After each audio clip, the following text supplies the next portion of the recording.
Tikumpa ang bibig ng DepEd Palawan kaugnay sa pagkakatanggal kay Dr. Elsie Barrios bilang kawani ng DepEd.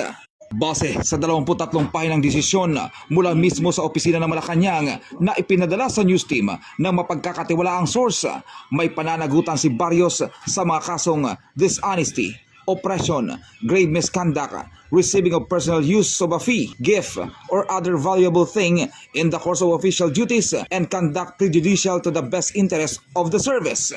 Pinatawan ito ng pagkakatanggal sa serbisyo sa kagawaran ng edukasyon o dismissal from the service with the accessory penalties of cancellation of civil service eligibility, forfeiture of retirement benefits, and perpetual disqualification from re-employment in government service.